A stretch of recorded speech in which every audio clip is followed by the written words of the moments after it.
there were a few little blips in there. I'll do that again for clarity, but I just want to explain what I did. I added a lot of notes, but actually I just kept the melody exactly the same. Every note that exists in the theme as it's written here is still in the same spot, but just with 3/16 notes after it almost every time, except for the last two bars, really. So let me do that one more time, and hopefully it'll be perfect this time. And hopefully you can still hear the melody. Maybe I'll even try to emphasize that a little bit more. But it's just the first note of every group of 16th notes, except for the pickup 8th notes. Then it's the first and the third.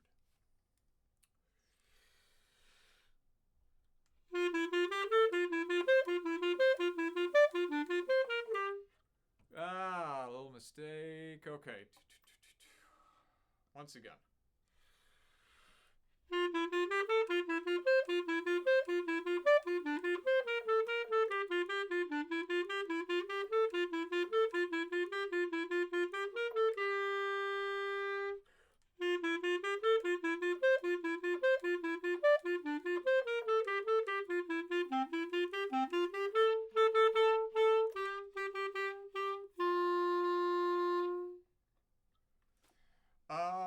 So that might sound really elaborate, but actually I didn't use anything that hasn't been covered in the book. So it's just 16th notes. It's notes that are within our range of what we've learned. So, I hope that you have a lot of fun with writing this variation if that's something that you actually have to do. And even if it's not something that you have to do for your teacher or whatever, give it a try. And don't be afraid to go a little bit wild like I did. All right, so for number 3, speaking of going wild, we're improvising. So let me just play the blues scale as they give it to you here.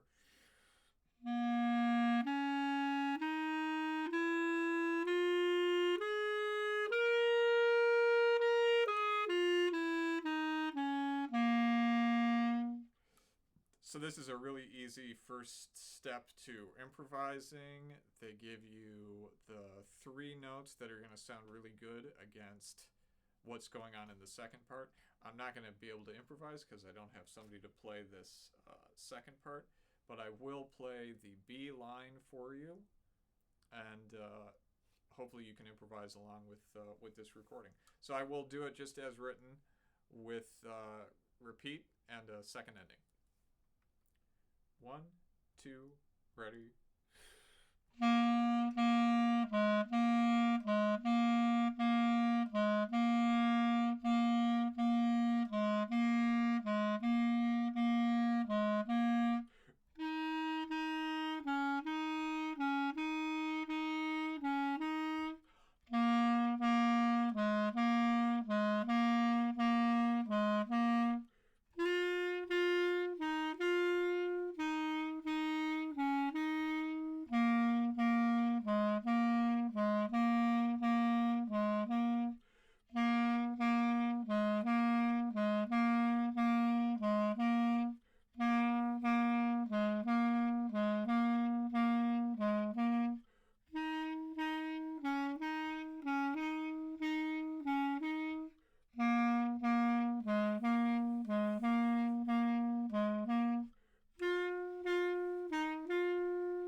All right, and that's a wrap.